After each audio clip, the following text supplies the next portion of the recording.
Poor immigrant woman helps a wounded policeman. He returns years later with a life-changing gift. The bullet had torn through his leg, and he was bleeding out on a cold alley floor until a trembling pair of hands pulled him from the darkness. It was a moment frozen in time. Rain slammed the streets of East Brooklyn that winter night, and Officer Daniel Brooks, barely conscious, stared up at the face of the woman who saved his life. She had nothing. No badge. No weapon. Just compassion. Her name was Alma Rivera. She was 56 years old, a quiet Mexican immigrant who worked 3 cleaning jobs and still couldn't afford heating in her basement apartment. Every morning at 4 a.m., she scrubbed floors at a laundromat. At 8, she walked across town to clean offices. And at night, she mopped the hallways of a rundown hospital. She had no family in America. Her husband, Mario, had died crossing the border 15 years ago, and her only son remained missing in Mexico, likely taken by cartels after refusing to smuggle for them. Alma lived with that grief as if it were stitched into her skin. People passed her every day and never really saw her. But that night, when a man lay bleeding and dying behind the corner of 3rd and Jefferson, Alma saw him. She was on her way home from her last shift, worn out and soaked through by the rain, when she heard Ida low groan, almost inhuman. At first, she thought it was a stray animal. But then she turned the corner and saw the man collapsed against a dumpster, blood pooling at his side. His badge lay beside him. A police officer. Alma hesitated only for a second before dropping her cleaning bucket. Her knees slammed into the wet ground as she tore the sleeve off her shirt and pressed it to his leg. "Don't move," she whispered, voice thick with accent but steady. "I help you." Daniel's lips moved, but no sound came out. She dug in her bag with one hand, found her old Nokia phone barely charged and dialed 911 with shaking fingers. "This man, he's a policeman. He's shot. Come fast," she cried into the phone. Then she stayed, in the cold, in the rain, hands red with blood, whispering to him that help was coming. The ambulance arrived 6 minutes later. She didn't wait to be thanked. As the paramedics pulled him into the back of the van, Alma stepped away and disappeared into the night like a ghost. She didn't even tell them her name. Daniel never forgot her face. The bullet had missed an artery by a hair. Daniel underwent surgery and recovered slowly, but the mental scars lingered longer than the physical ones. He returned to the force after 3 months, quieter, more observant, and more grateful. He told his captain about the woman who saved him. She was just there, like an angel, didn't ask for anything. She was gone before I could even say thank you. He gave a vague description: short, Latina, mid-50s, dark eyes. The department checked cameras but couldn't find her. She left no trace. So Daniel kept working, kept patrolling the same streets, always hoping he'd see her again. Years passed, and Alma, she kept cleaning. Every day she walked past the place she'd found him, glancing for a moment before moving on. She never knew if he'd lived. No one called. No one came to find her. She never asked for recognition. Her life wasn't built on applause. It was built on survival. Until one day, even years later, everything changed. It was a bitter December morning when Alma was fired from her day job. The company was cutting costs, and the new manager said they were bringing in a cheaper cleaning service. Alma didn't argue. She thanked them quietly and left. She still had her night shift at the hospital, but the hours had been reduced. Her rent had gone up. The landlord was threatening eviction. That evening, she walked to a soup kitchen. She rarely used her pride, had always kept her away, but hunger had silenced her shame. The line was long. She stood in it with her scarf wrapped tightly around her face, not to keep warm, but to hide the tears. "Senora?" She turned. A tall man in uniform stood beside her. Older now, with a slight limp. It was Daniel. He smiled gently. "I've been looking for you." Alma blinked, unsure. "Do I know you?" "You saved my life. 7 years ago, in the rain, behind a dumpster. You held my leg and called 911. Her eyes widened. Her mouth opened, but no words came. "I never forgot your face," Daniel said. "I've been trying to find you ever since." He motioned for her to step out of the line. "Come with me." He took her to a small diner 2 blocks away, bought her coffee and a hot sandwich. She hadn't had a proper meal in 2 days. As they sat across from each other, Alma whispered, "I didn't do anything special. You would have done the same." Daniel shook his head. "I was bleeding to death in an alley. Nobody else came. You saved my life when no one else even looked twice. That's special. Tears filled her eyes. I don't want anything, she said softly. I'm fine. But she wasn't. Daniel saw the calluses on her hands, the way her clothes hung loose from hunger. He saw how her fingers trembled when she lifted the coffee cup.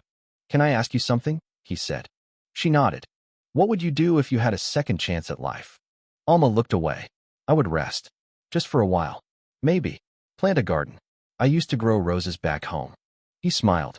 Then let me give you that chance. The next morning, Daniel took Alma to a house. It was small but beautiful, white shutters, blue door, and a little patch of land in the back perfect for roses. It sat on the edge of town, quiet, peaceful. Whose house is this? She asked. Yours, Daniel replied. Alma stared at him, stunned. No, I can't. I don't understand. I bought it a few months ago, he said. After I finally got a lead on who you were. I sold my condo, moved into a smaller place. I've been saving ever since that night. Not just for me. For you. She covered her mouth with her hands, overcome. I don't deserve this. Daniel's voice grew firm. You do. You gave me my life. Let me give you a new one. Alma cried then. The kind of crying that racked the whole body, years of exhaustion, grief, fear, and now relief. She had never expected to be seen. But now she was. He helped her move in that week. Friends from the department brought over furniture. A neighbor donated a puppy. A local nursery gifted her rose bushes. For the first time in decades, Alma had a home. She no longer cleaned offices. No longer stood in soup kitchen lines. She made tamales for the kids in the neighborhood and planted sunflowers beside her mailbox. Every morning she walked outside and whispered thanks to a world that had finally opened its arms. And every Sunday, Daniel visited. Sometimes with his wife. Sometimes with his kids. They called her Tia Alma. She called him Mi Hijo, my son. Because sometimes, family is not made by blood, but by kindness born in the darkest corners of the world. And sometimes, what we give without expecting comes back to us in the most extraordinary way. Alma's garden began as a patch of dry, stubborn earth behind the house. But each morning, she woke with the sun and worked the soil with her bare hands, whispering to it as though it could hear her. She planted tomatoes, squash, and a row of rose bushes along the fence, each one named in her heart. Mario, Enrique, Mama, Papa. The neighbors noticed her immediately. Senora Alma. The little girl next door would call over the fence. Your flowers are so pretty. Alma would smile, pressing her palms against her apron. They just need love, like all of us. She began to draw life around her the way light draws warmth. People stopped by to chat, to offer extra seeds, or to taste her fresh salsa. The loneliness that had once clung to her bones began to loosen its grip. But not everything was easy. At night, Alma still sometimes woke with a start, her heart pounding. Dreams would drag her back to the dusty roads of her youth, to the last words of her husband before he disappeared into the desert, to the haunting silence of her missing son. One evening, she stood outside under the stars, her hands stained with soil, and whispered, "Did I do the right thing coming here?" A voice answered her in the stillness, not from the sky, but from behind. "You did more than the right thing," Daniel said, stepping onto her porch. He carried 2 cups of hot cocoa. She accepted one and nodded, grateful. They sat together in silence for a while, sipping, watching the wind rattle the trees. Then Alma turned to him. "Why did you really do all this? You don't owe me anything." Daniel looked down at the rim of his cup. "I've been a cop a long time," he said. "Seen a lot of bad. I thought I'd become numb to it. But that night I got shot, it changed everything. I thought I was going to die alone in a back alley, and no one would care." He looked at her then, his eyes serious but soft. "And then you showed up. You didn't run. You didn't ask if I was good or bad. You just helped. And that moment, it reminded me of who I wanted to be." He smiled gently. "You saved more than my life. You saved my soul." Alma's throat tightened. She looked away, blinking rapidly. "I only did what anyone with a heart would do." "That's the thing," Daniel said. "Not everyone has a heart like yours." Word of Alma's story began to spread through the neighborhood, though she never spoke of it. It was the officer who told people when someone would complain about those immigrants. Daniel would calmly say, "One of them saved my life. Gave me more than anyone ever has." The story reached the local news eventually. They asked Alma for an interview. She refused politely. I didn't do it for cameras, she told Daniel later. I just wanted to go home that night. But a young reporter named Jada didn't give up. She visited Alma several times just to help with the garden, to sit and talk. Eventually, Alma agreed only if the story focused on kindness, not tragedy. When the article was published online, it was titled, "The Woman Who Gave Everything and Asked for Nothing." Thousands of comments flooded in. People donated to a community fund. Others shared their own stories of being helped by strangers. Alma's quiet act had become a ripple across lives she would never even meet. But amid all this, one email came through that stopped her breath. It was unsigned. Just a name, Enrique Rivera. Her son. Daniel sat beside her as she opened the email. It was short, simple, written in broken English. "Mama, is it you? I saw your face. I think I remember. I miss you every day. If you are Alma Rivera from Monterey, please answer me. I am in Arizona now. I clean kitchens and sleep in a church. I am not dead. I just got lost." Alma's hand flew to her mouth. Her eyes filled with tears. Daniel put a hand on her back, steadying her. "I knew he'd find you," he whispered. "You gave the world love, Alma. And now it's coming back." She responded to the email that night with shaking fingers. "Mijo, it is me. You are not lost anymore. You are found. We are going to be together again soon. I love you." For the first time in decades, Alma slept without waking. 2 months later, Alma stood at Gate 12 of the Phoenix bus station, her hands trembling with anticipation. Daniel was beside her, holding a bouquet of sunflowers, Alma's favorite. A few neighbors came too, standing quietly in support. The bus pulled in slowly. Alma's eyes scanned every face. And then, he stepped off last. Thinner than she remembered. His hair was longer. A small scar marked his cheek. But his eyes, those were her Enrique's eyes. He saw her, froze, then ran. "Mama." She opened her arms and caught him in mid-stride. They sank to their knees on the platform, mother and son sobbing into each other's shoulders as the world blurred around them. "I'm sorry," he kept repeating. "I didn't know how to find you. I never stopped looking," she whispered. "I prayed for this moment every night." Daniel stepped forward and gently placed the sunflowers in Alma's arms. Enrique turned, confused. Alma smiled through her tears. "This is the man you saved, Mama?" he asked. "No, Mijo," she said, brushing his hair back. "This is the man who saved me." Back in her garden, Alma planted 3 new rose bushes the next morning. One for Enrique, one for Daniel, and one for herself, for the girl who crossed a desert for hope, who scrubbed floors to survive, who knelt in the rain to save a stranger, and who finally found her way home again. Enrique adjusted slowly to his new life in Alma's modest home. He slept on a pull-out cot in the spare room, grateful beyond words, and insisted on working in the garden each morning before searching for a job. "Let me do something useful, Mama," he said one morning, wiping sweat from his brow. "You've done enough for 1,000 lifetimes." Alma simply smiled, handed him a fresh tortilla, and said, "Then plant these basil seeds. They grow strong if you speak to them kindly." He chuckled but obeyed. Daniel continued to visit weekly. The 3 of them would sit on the porch, sipping tamarind tea while Alma told stories from her childhood. Daniel found himself lingering longer than he used to, drawn not only by gratitude, but by the quiet sense of belonging he felt there, a feeling he hadn't had even among fellow officers. One afternoon, Daniel arrived later than usual. He parked, walked up the steps, and found Alma and Enrique deep in conversation, serious, hushed.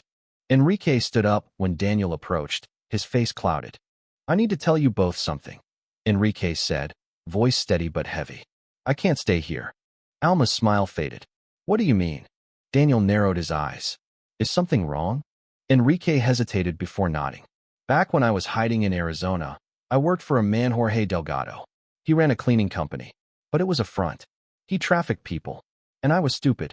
I didn't know at first. When I figured it out, I tried to leave quietly. He didn't like that." Alma put a hand to her mouth. "He hurt you?" "No," Enrique said. "But he threatened to find me if I ever talked. I didn't believe him. Until yesterday." He reached into his backpack and pulled out a photo, a note written in sharp red ink scrawled across it. "You disappeared once. Don't make me come looking." Daniel took the photo and stared at it, his jaw tightening. "Do you have any idea how he found you?" Enrique nodded. When the article about Mama came out, my name must have triggered something in his network. Or maybe someone recognized me. I don't know. But I can't stay here and bring danger to her. Alma stood. Her voice was calm but firm. You are my son. You stay. Mama. No. Her voice broke like thunder. For so many years I prayed for this moment. I lost your father. I thought I lost you. I will not lose you again. Daniel looked between them, the tension in the air thick and cutting. We have options, he said slowly. Let me help. Over the next few days, Daniel met with some of his old contacts officers now working federal cases. With the photo Enrique had, along with his testimony, they had a real shot at bringing down Delgado's operation. But there was a catch. Enrique would have to testify. In court. Under his real name. Delgado has reach, Daniel warned. You'd be protected, but it won't be easy. Once we start this, you can't go back into hiding.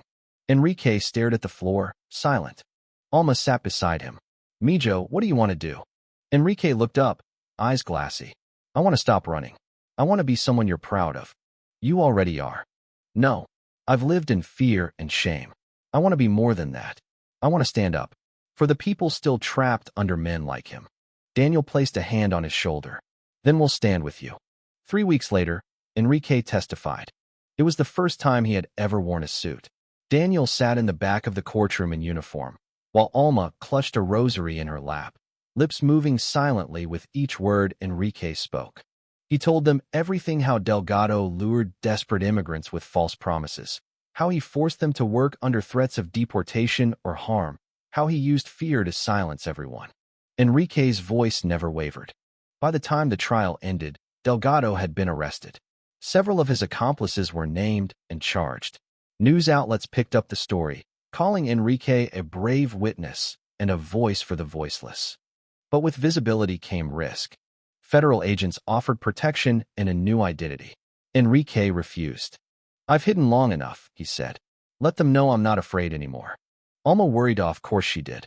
She barely slept the first month. But something in her heart told her this was right. You are rewriting your story, she whispered one night. And mine. Months passed. Seasons shifted. Alma's garden bloomed in full. Sunflowers tall and golden.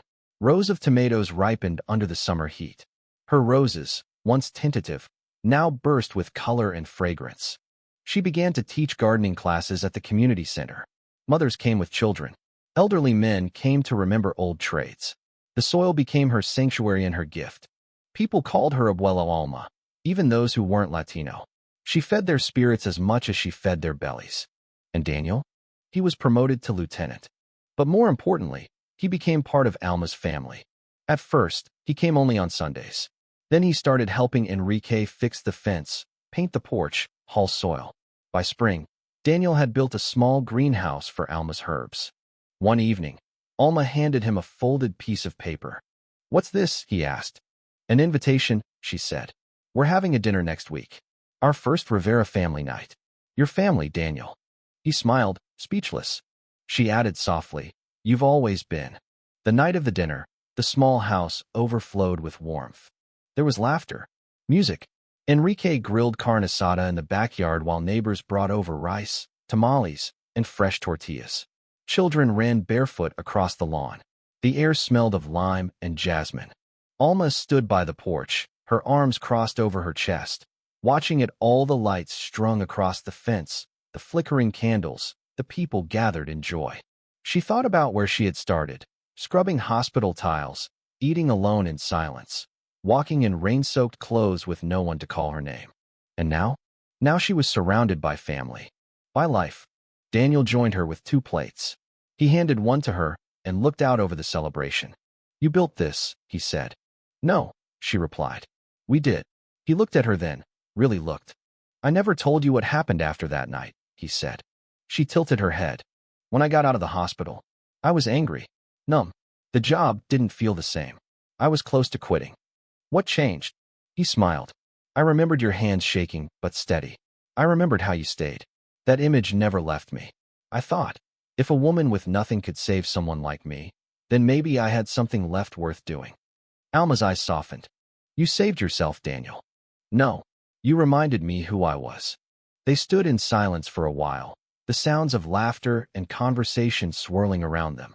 Then, almost shyly, Daniel said, "I've been thinking about retiring next year, starting a foundation, something small, to help people like you helped me." Alma looked up. "I'll help." He laughed. "I was hoping you'd say that." As the night wound down and people slowly said their goodbyes, Alma found herself standing alone in the garden under the stars. The moonlight bathed her roses in silver, and the breeze whispered gently through the leaves. She knelt beside the bush she had planted for Enrique. She brushed its petals with her fingers. "Thank you," she murmured to the universe, "for giving me my son back, for giving us all a second chance." Behind her, the screen door creaked open. Enrique stepped out, barefoot, holding a blanket. "You always stay out here too long." "I like the quiet," she said. He draped the blanket over her shoulders, then knelt beside her. "Mama, I've been thinking too. I want to go back to school. Maybe work with immigrant families. Help them find legal help. Like what you gave them as safety, hope." Alma turned to him, beaming. "You already are that kind of man." "No," he said quietly. "I want to become more. For you. For Papa. For the people still lost." She pulled him into her arms, and they sat under the stars as the last candles flickered out in the window. Later that week, Alma received an unexpected letter in the mail. It was from the city council. Daniel had secretly nominated her for the Community Hero Award, a distinction rarely given to those without official titles, but reserved for people who changed lives through sheer kindness. Alma held the letter in trembling hands. It felt strange to be seen, stranger still to be celebrated. For years, she had lived in the shadows, quietly helping, never asking for anything in return. She sat with Daniel and Enrique that evening, the letter folded on the table between them. "I don't need awards," she said softly. "My life is full enough." "But the community needs to hear your story," Daniel replied gently. "You gave them more than food or flowers, you gave them a reason to believe again." Enrique nodded. "It's not just about you anymore, Mama. You show people what's possible." Alma looked at them both and finally whispered, "Only if I don't have to speak in English." Daniel laughed. "Deal. I'll translate."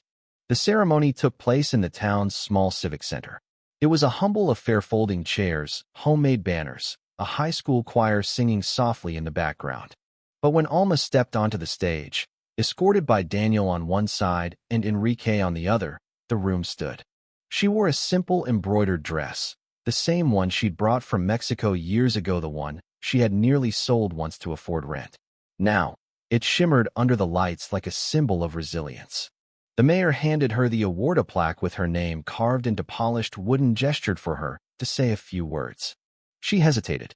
Her fingers curled around the microphone, but her lips trembled. Daniel stepped forward and said, "She would like me to translate." Then Alma began to speak in Spanish. Slowly, clearly. "Once, I came here with nothing. I lost my husband, my home, and I thought I would also lose my soul. But I found work. I cleaned. I stayed quiet. I waited. And one night, I found someone in pain, and I helped him, not because I wanted something in return, but because it was the right thing to do." Daniel's voice carried her words in English, sentence by sentence. "I didn't know that saving someone else would eventually save me. I didn't know that one act of kindness could bring me back my son, my peace, my dignity. I am still learning that love never disappears. It just waits." Her voice cracked. "Thank you for seeing me. Thank you for not letting me disappear." The room erupted in applause. Many wiped away tears. People lined up to hug her afterward, not out of pity, but respect.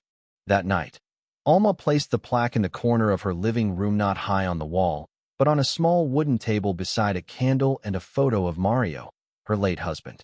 She whispered to the photo, "We made it, mi amor." A few days later, Daniel sat across from Alma with a look of quiet anticipation. "I have something I want to ask," he said. She raised an eyebrow, suspicious. "It's not another award, is it?" He laughed. "No. I want to name the new foundation after you." Alma blinked. "What?" "I'm starting that nonprofit I told you about. It'll help immigrants with legal aid, housing, trauma counseling. But I don't want my name on it. I want it to be the Alma Rivera Foundation." She covered her mouth. "I'm just a cleaner, a gardener, a mother." Daniel shook his head. "You're a symbol of hope, of courage. The world needs more names like yours in the light." For a long moment, Alma said nothing. Then she reached across the table and took his hand. Then we do it together. The next months were filled with work. Enrique joined the effort full-time, using his knowledge of the system from both sides to shape real solutions. They partnered with churches, law students, and social workers. Daniel used his contacts to bring in honest officers and translators. They held community meetings in schools and parks, under canopies and in gymnasiums. They helped families fill out asylum paperwork. They offered childcare during appointments. They gave out warm meals and warmer hugs. Word spread quickly. Within a year, they had helped over 200 families. And still, Alma remained humble. She brought tamales to every meeting. She planted herbs outside each building. She remembered every child's name and sat beside the mothers during court hearings. The work was not easy. Sometimes they lost a case. Sometimes a family had to leave. And each time, Alma cried. "I know what it's like," she would say, "to want to belong, to feel invisible." But she never stopped. And because of her, others began to believe they could stay, that they deserved to. One chilly morning, a young woman arrived at the foundation's office, holding a baby in her arms and dragging a small suitcase. She was afraid, thin, eyes hollow from nights without sleep. Enrique opened the door and brought her inside. "Hola," he said gently. "You're safe here."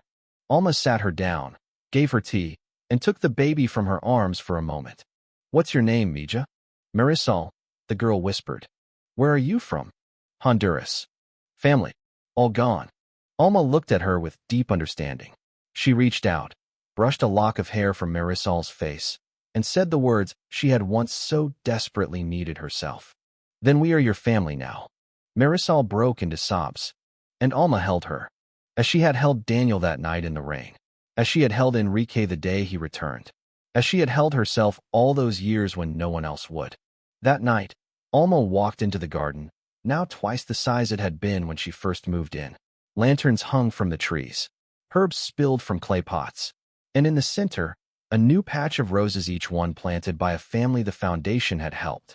She stood silently for a moment, then knelt down and began planting another. This one for Marisol. Daniel joined her soon after. No words were needed, just quiet company, the sound of soil moving, and the understanding that they were growing something far bigger than flowers. They were growing legacy. And it all began with a single act of kindness in a rainy night, beside a bleeding man, when no one else had stopped. Alma had, and now the world would never forget. Summer brought new challenges. The Alma Rivera Foundation had grown faster than anyone expected. With 3 new branches opened across the city, Enrique now oversaw teams of volunteers, and Daniel juggled meetings with sponsors and local officials. Alma, however, remained the heart of it all, quiet, steady, always present. She didn't need a desk. She worked from the garden benches, the children's room, or the kitchen where she brewed cinnamon coffee and passed out advice with warm bread. But one morning, Alma didn't come in. Enrique found her sitting on the porch, a hand pressed to her chest. Her face was pale, her breath shallow. "Mama," he whispered, dropping beside her. "What's wrong?" Alma smiled weakly. "I think I need to rest today, Mijo. Just a little tired." Daniel arrived moments later. He'd just come off a call, but didn't wait for questions. She lifted her gently and drove her straight to the hospital. Alma didn't protest. She knew. The diagnosis came hours later, mild heart failure. "She's stable," the doctor explained, "but her heart is strained. She's strong for her age, but the years of hard labor, poor diet, and stress have taken a toll. She needs to slow down. Permanently. Slow down." That phrase was foreign to Alma. She had spent her life running toward survival, toward others, toward hope. Now, they were asking her to stop. Enrique broke the news to her gently. He sat by her bed, holding her hand as monitors beeped softly around them. "We'll manage the foundation, Mama," he said. "I'll take care of it. You've done more than enough." Alma looked away. "I'm not ready to stop." Daniel stepped in, kneeling beside the bed. "You're not stopping, Alma. You're just resting. You deserve to rest. We can't risk losing you." She smiled faintly. "I never thought I'd be important enough for anyone to say that." "You are," they both said in unison. Alma spent the next few weeks at home under doctor's orders. Her neighbors took turns bringing meals. Local children made cards and drew pictures of her surrounded by flowers and smiling suns. Even the mayor sent flowers with a note that read, "The heart of the city needs to heal." Daniel visited every day. He brought her books, crossword puzzles, and once, a small cage with 2 canaries. "Music for your mornings," he said. Enrique rearranged his schedule to be home by noon each day. In the evenings, he sat by her side and told her about every case, every new family the foundation was helping. "You're still guiding us," he'd say, "even if it's from your rocking chair." Alma began writing in a notebook letters, mostly. One for Enrique, one for Daniel, one for Marisol and her baby, one for each rose in her garden. "I want to leave words," she told Daniel one night, "so that even when I'm gone, people remember what love sounds like." He didn't answer. He just reached for her hand and held it tightly. In late August, Alma surprised everyone. She showed up at the foundation's main office wearing her embroidered shawl and a wide straw hat. "I'm not dead yet," she said, grinning. "Let me plant something." They brought her to the small courtyard behind the building, where a patch of land had been cleared for a community memorial garden. Alma walked slowly, supported by Daniel and Enrique, and knelt beside the first rose bush.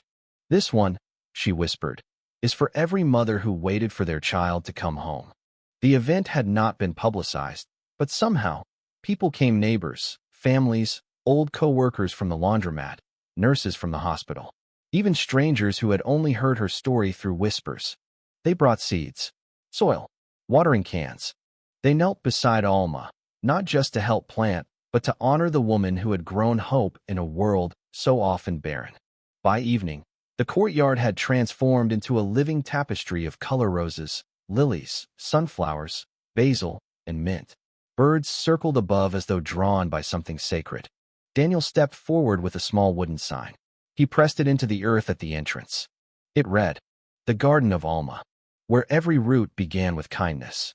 Alma wiped her tears and whispered, "I think I can rest now." But life had one more twist in store. 2 months later, a man named Arturo knocked on the foundation's door. He was middle-aged, worn down, with a limp and a weathered face. His hand shook as he held out a tattered envelope. "I need to speak to Alma Rivera." Marisol, now working as the foundation's intake coordinator, was protective. "She's not seeing visitors today."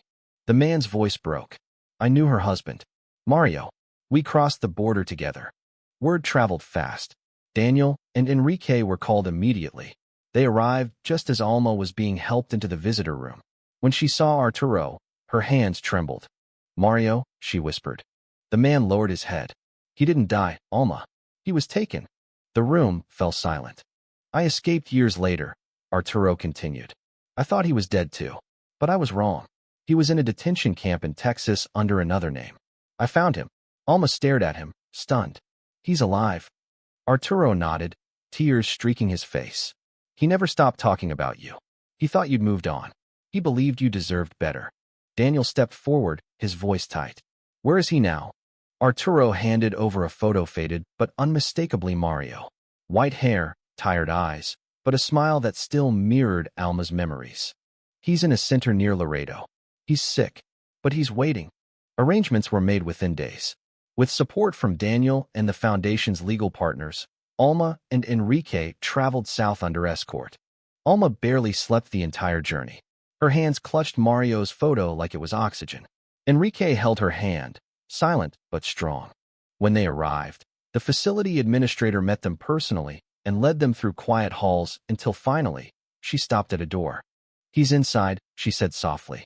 "He's conscious today, weak, but lucid." Alma opened the door slowly. Mario sat on the bed, frail but upright. He turned at the sound of the door. Their eyes met. For a moment, the years vanished. There was only youth again: laughter in the fields of Monterey, their wedding beneath paper lanterns, whispered prayers in the back of a truck on the border. Then Mario said her name. "Alma." She rushed to him. Not fast, not like in the movies, but real, with shaking legs and sobs in her chest. "I waited," she cried. "So did I," he whispered. They held each other like the world was starting again. Enrique stood at the door, tears falling freely. He had his father again. They had each other. Mario passed quietly 3 weeks later, in a hospice near their home. Alma was at his side, holding his hand as he slipped away. "He waited just long enough," she told Daniel after the funeral. Long enough to come home. Daniel nodded. He died in peace. Because of you. Alma didn't reply. She just looked at the garden outside, the same one she had planted with him in her heart, never knowing he would see it in his final days. Now it was full of roses, and every one of them had roots deeper than anyone could see. Winter came gently that year. Snow dusted the rooftops like powdered sugar. Children built crooked snowmen in the parks. The city, usually so fast and loud, slowed down just enough for Alma to notice how beautiful it all was. She had turned 70. Enrique threw her a surprise party in the community center, now renamed the Alma Rivera House of Hope. Everyone came. Old friends, new families, local leaders, volunteers, immigrants she had helped who were now citizens, homeowners, and even business owners. The celebration was humble, just how she liked it.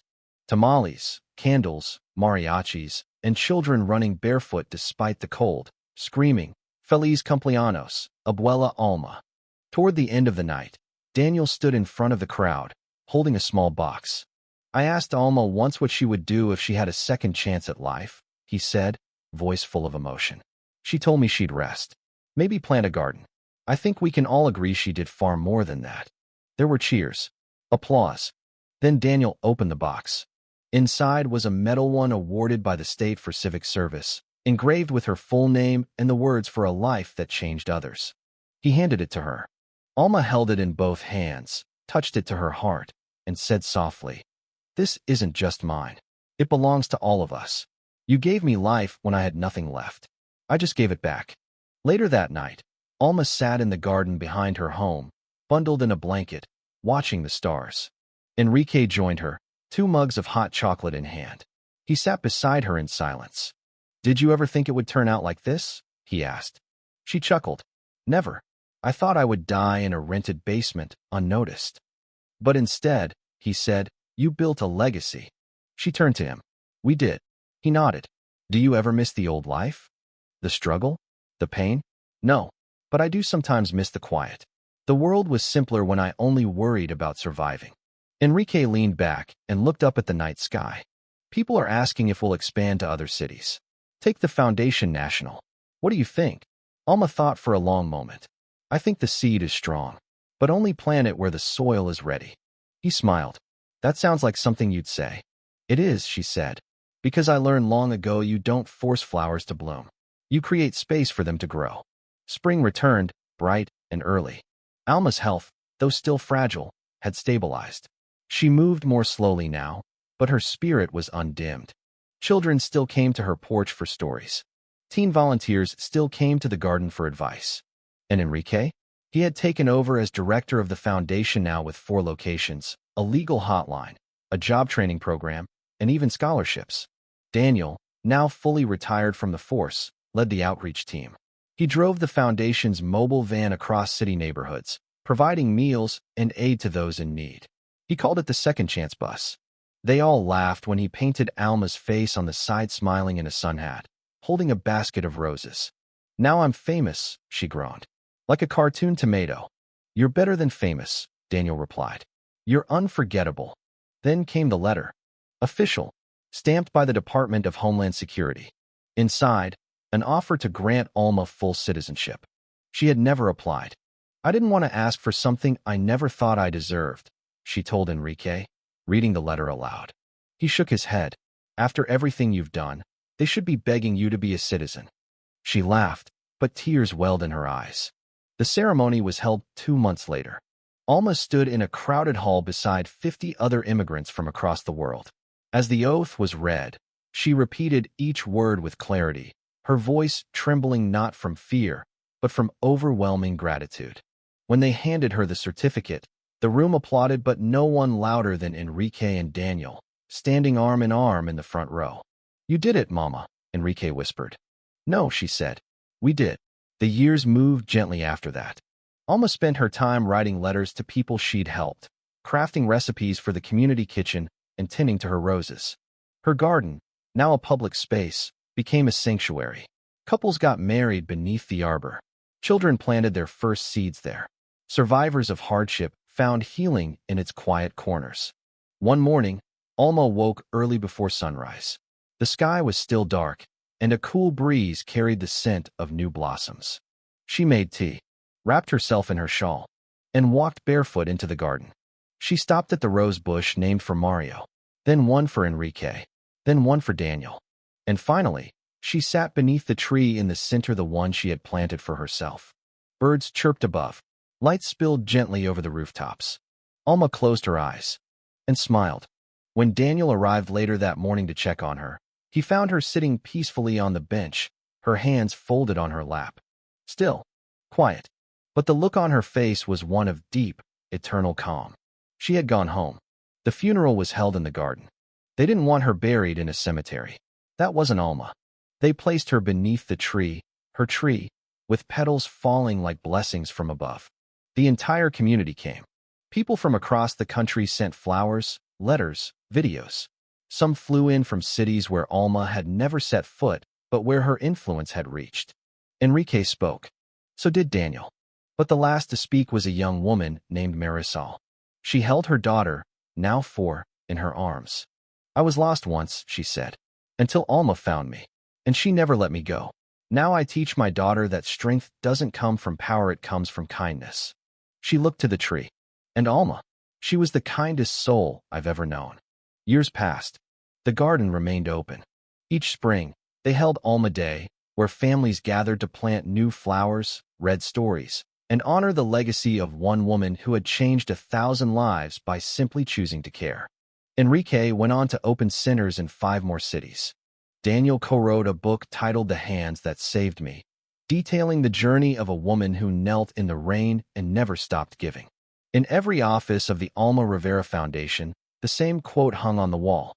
It was Alma's, from her last birthday. You don't have to be rich to change the world. You just have to care deeply and act. And in the center of the original garden, beneath the old tree, a simple plaque now reads, "Here rests Alma Rivera, the woman who knelt once and lifted all of us."